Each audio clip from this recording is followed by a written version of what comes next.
Desde la Ciudad Autónoma de Buenos Aires, transmite arinfo.com.ar, más que una radio. Hola, como dice nuestra presentación, bienvenidos. Soy Quique Martínez, feliz de encontrarme con los amigos de Aquí la 13. Los invito a sobrevolar la ciudad de Buenos Aires. Desde aquí, desde los estudios de Arinfo, en el microcentro de la ciudad y con escalas en Núñez, Belgrano y Colegiales. Estamos comunicados con la señora Patricia Boggiano, secretaria del IREP, que es el Instituto de Rehabilitación Psicofísico del Gobierno de la Ciudad, que se encuentra ubicado en Echeverría 977, en el Bajo Belgrano. Hola Patricia, soy Quique Martínez, buenas tardes. Hola Quique, buenas tardes, un gusto. Muchas gracias por estar comunicados con nosotros. La idea de estas charlas son que los vecinos de los barrios de Núñez, de Belgrano, de Colegiales, recorremos los barrios, hace muchos años que pasamos por diferentes lugares, y cuando pasamos por allí, por Echeverría, que vemos semejante edificio, nos gustaría saber qué hay a puertas adentro. Por eso te llamamos para conocer un poquito más. Contanos, por favor, Patricia, de qué se trata el IREP. Bueno, dale, en principio te cuento que este es uno de los 33 hospitales del gobierno de la ciudad, que atiende básicamente patologías del aparato locomotor en su estadio crónico. ¿Qué quiere decir esto? Que a diferencia de los otros hospitales como el Pirovano, el Fernández o el Rivadavia, que reciben al paciente en el momento agudo de la afección, nosotros lo hacemos cuando esta etapa ya pasó, fue superada y queda algún tipo de secuela o debe recibir algún tratamiento específico posterior. Las patologías más frecuentes que se ven acá son traumatismos encefalocranianos, ACV, lesionados medulares, amputados, mielomeningocele, a enfermedades reumáticas, neuromusculares, en fin. La idea en general es que el paciente obtenga la mejor calidad de vida con sus capacidades remanentes, como se dice habitualmente acá en la institución, ¿no es cierto? La demanda que tenemos es importante y es espontánea y está generada básicamente del boca a boca, pero también recibimos derivaciones de otros hospitales, incluso de todo el país. Tenemos que tener en cuenta que somos un hospital referente, ya que aquí se cursa la carrera de Medicina Física y Rehabilitación dependiente de la UBA. Te puedo decir al respecto que la fisiatría como especialidad nace en el año 59 y fue traída al país por el doctor Siveira, quien se formó en Estados Unidos. Y acá no se la conocía esa especialidad, y como dato curioso te puedo contar que el doctor, con sus 90 y pico de años, aún hoy sigue formando especialistas, ya que todos los lunes viene al instituto a dar su clase a los médicos residentes. Mirá vos qué lindo. Sí, la verdad que es digno de admiración. O sea que el IREP es el único instituto en la capital federal de esas características. El ROCA también es de rehabilitación, pero este es el hospital referente, digamos, en la especialidad, porque aquí se forman los fisiatras. Después, bueno, vuelven a sus lugares de origen, ¿no? Porque recibimos residentes y médicos que vienen a hacer la carrera de todo el país y del exterior también. Ese es un edificio muy importante, que yo en su momento lo confundí con otro que está al lado, que también dice Servicio de Rehabilitación, pero que es nacional, no es del gobierno de la ciudad. Claro, en una época era todo lo mismo. En realidad, el instituto nace en el año 56, ¿no es cierto? Y nació a causa de la poliomielitis. con el nombre de Comisión Nacional de Rehabilitación del Lisiado. Esa comisión creó dos centros médicos. Uno fue el de rehabilitación respiratoria María Ferrer y el otro, el Instituto Nacional de Rehabilitación del Lisiado, que ahora es el IREP, y le otorgó en el año 59 la dirección justamente al doctor Siveira, del que hablábamos hace un rato. Por eso se nos confunde, porque esta comisión todo esto pertenecía a Nación. Después, en el año 92, creo que fue la parte hospitalaria, o sea que el instituto, esta manzana que vos mencionas ahora, pasó al área municipal y lo otro quedó en Nación.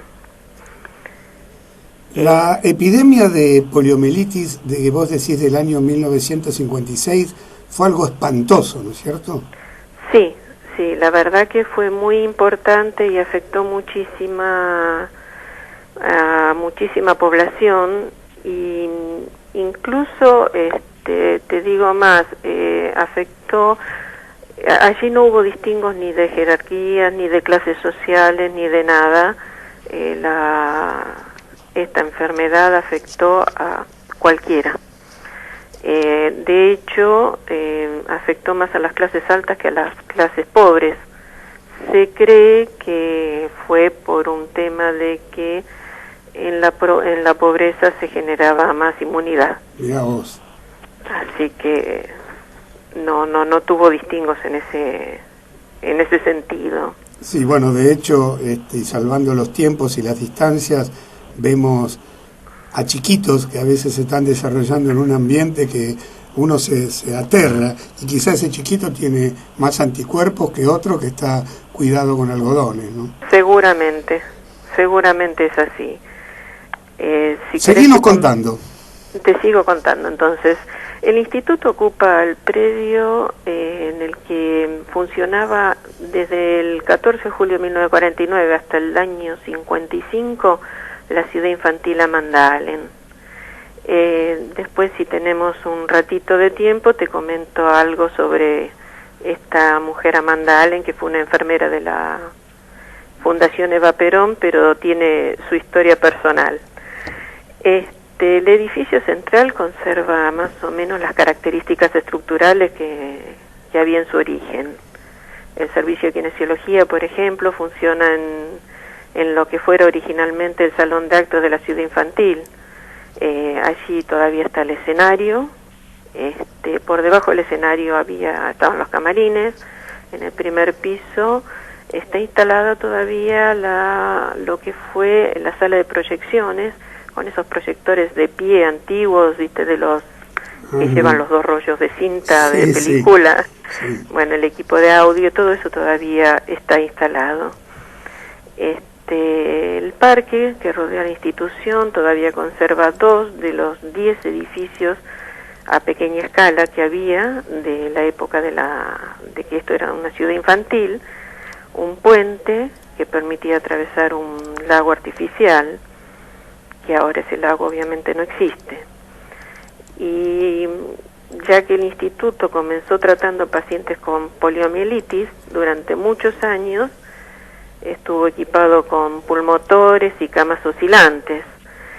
Después, con el tiempo y superada la epidemia, se comenzaron a tratar las secuelas que dejó esa epidemia, y aún hoy tenemos pacientes pospolio, y la atención poco a poco se fue cambiando, y fueron incorporándose las patologías que te mencionaba a un principio, y así de a poquito fue transformándose en el hospital que hoy conocemos.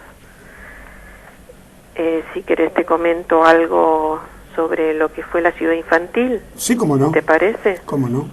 Era un hogar para chicos de edad preescolar, preferentemente huérfanos. Tenía un reglamento que contemplaba diferentes prioridades para la admisión.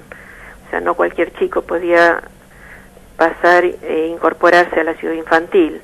Eran estudiados socialmente y algunas de las prioridades que se contemplaban era el abandono, enfermedad de padres, pobreza aguda, familias irregulares, inestabilidad económica por falta de empleo, incapacidad de los padres, padres encarcelados. Todas esas eran prioridades que estudiaban las asistentes sociales para admitir a estos chicos. Albergaba más o menos un promedio de 300 chicos entre internos e externos. Y todos los chicos recibían educación, alimentación y atención médica. La ciudad era una ciudad, como te dije antes, en miniatura, que proponía un ámbito de diversión, pero también tenía su fin educativo, ya que a diferencia de la ciudad de los niños de Gonet, que la debes conocer, que es básicamente recreativa, la ciudad infantil era una ciudad realmente en miniatura. Estaba formada por elementos e instituciones tomadas de una ciudad real. Tenía su banco, su municipalidad, la plaza, estación de servicio, comisaría, escuela. Qué interesante, qué interesante. Sí, vivienda, mercado con sus locales y puestos de venta. Y mucho deporte, porque uno de afuera ve canchas y básquet y la pileta que mencionaba, mucho deporte, claro. Todo eso quedó, el área de recreación y deporte quedó en el predio que ocupa la Dirección Nacional de Rehabilitación. Claro, pero en su momento los chicos ahí tenían una nueva vida. De hecho, en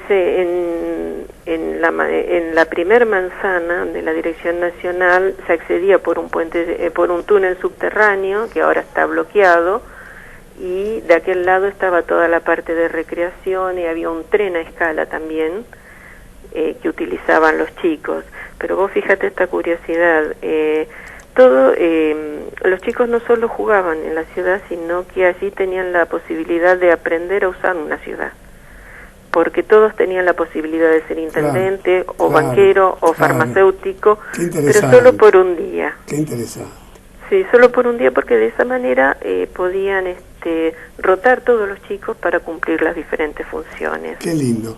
Patricia, escuchamos música y pegadito seguimos la charla. Dale, cómo no. Seguimos la charla con la señora Patricia Boyano, que es secretaria del IREP. Patricia, vos me querías hacer mención y me interesa y nos interesa aprender de quién se trataba esa enfermera Amanda Allen. Contanos. Mira, Amanda Allen fue una enfermera que fue como voluntaria junto con 3 compañeras de ella a socorrer a los afectados por el terremoto de Ecuador. Ella trabajando allá y siendo trasladada por un micro de un lugar a otro, el micro desbarrancó y ella fue bastante mal herida. Luego superó todo lo ocurrido y pero al regresar a la Argentina después de su trabajo allá en Ecuador, tuvo la desgracia de que el vuelo que la traía de regreso se incendió en vuelo y el piloto tuvo que aterrizar de emergencia cerca de los campos de Mercedes, creo que fue. Y fíjate vos lo que son, cuando no te toca, ella sobrevivió a ese accidente también. Vos, las 2 oportunidades. Ella y otra compañera más, Lucy Rebello, que allá por el año 2010 creo que dio una nota al diario Clarín contando todo esto.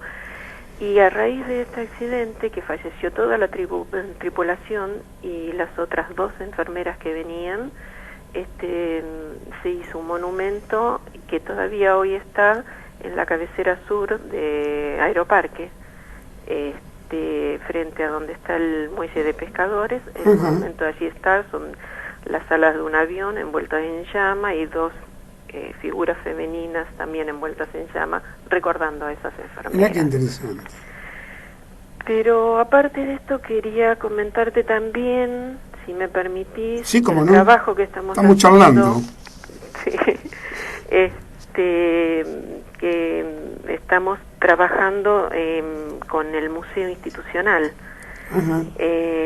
por toda la historia que te estuve contando, un día entre charla de compañeras, una charla informal, surge la idea de generar este museo para que quede registro un poco de lo que fue este lugar, lo que es y lo que irá siendo en el futuro, ¿no es cierto? Se le fue dando forma y así nació el proyecto, que se presentó en un CATA. Para las personas que no pertenecen al ámbito hospitalario, te cuento que CATA son las siglas de Consejo Asesor Técnico Administrativo, que ese sería el nombre, y todas las decisiones importantes deben ser aprobadas por un CATA. Y en este caso, este proyecto está respaldado por este consejo. Aunque en realidad, si hago un poco de memoria, esto comenzó allá por el año 2007, cuando otra idea conservacionista me voló por la cabeza, y fue la de recuperar los murales que pertenecían a la ciudad infantil, porque los murales todavía existen, bastante deteriorados, pero están. Y fue así como presenté el proyecto en el área de patrimonio, Instituto Histórico del Gobierno de la Ciudad, y luego de un buen periodo, digamos, esta institución lo tomó en cuenta y se comenzó a trabajar en el recupero, y hoy te podemos decir que ya hay algunos de esos murales recuperados, porque la ciudad infantil estaba toda decorada con murales de todos los cuentos infantiles que te puedas imaginar de la época. Qué bueno. Y la idea era no perder eso, ¿no es cierto? Y además al museo le van agregando objetos. ¿Cómo los van consiguiendo? ¿Hay cosas que se habrán perdido? ¿Cómo están recomponiendo esto? Bueno, se fueron rescatando así entre nosotros mismos. Cuando pasábamos por un rincón veíamos algo que sospechábamos era muy viejo, lo recuperábamos. Hicimos una jornada para el recupero de elementos que estaban fuera de uso, arrumbados en un rincón, sí. Y bueno, y la gente fue trayendo lo que encontraba en su lugar de trabajo, que no sabía a veces ni de qué se trataba, pero bueno, lo fue acercando, y bueno, y así nos fuimos haciendo de una serie de elementos interesantes, ¿no es cierto? De muebles que pertenecían a la ciudad infantil. Después, bueno, elementos médicos que fueron dejándose de uso porque aparecieron cosas más modernas. Y bueno, también se consiguió que el lugar fuera declarado por decreto presidencial un lugar histórico nacional y monumento histórico nacional a una serie de elementos arquitectónicos que pertenecieran a la ciudad infantil y que se conservan, y esto nos permite poder preservarlo de cualquier intervención posterior, ¿no es cierto?, ya sea gubernamental o privada. Claro, están parados. Están parados, exactamente. Qué buena iniciativa, ¿no? Y lo importante es que nace de ustedes mismos. Eso indica sí, el cariño y el amor que le tienen al lugar. Si no, te resultaría indiferente, ¿no? En línea general, bueno, somos gente que hace muchos años que estamos en la institución, que nuestros hijos han criado acá, porque tenía guardería también. Y bueno, surge esta necesidad de tener un espacio dentro de la institución para recordar lo que fue, y bueno, y que siga avanzando en el tiempo, ¿no? Patricia, yo te agradezco la charla, porque estas charlas tienen el sentido de que cuando terminan hayamos aprendido algo. Esta es la intención, ¿no es cierto? Y bueno, y con vos hemos aprendido, así que está cumplida la intención, a veces en mayor medida, a veces menos, pero siempre nos agregan un conocimiento, y ya ahora cuando pasamos por allí, por Echeverría al 900, sabemos qué hay detrás de esa puerta porque lo contaste muy bien. Te agradezco mucho la charla. No, al contrario, déjame decirte que nos pueden encontrar en Facebook. ¿Cómo no? Como Ciudad Infantil IREP, y el mail de contacto sería museoirep@hotmail.com. Muy bien, muchas gracias, Patricia Boyano. Al contrario, fue te un agradezco gusto. a vos la posibilidad de poder contarle a la gente qué hay en esta manzana del barrio de Belgrano. Lo contaste muy bien. Bueno, Chau, buenas tardes. ha sido un gusto. Igualmente para mí. Gracias.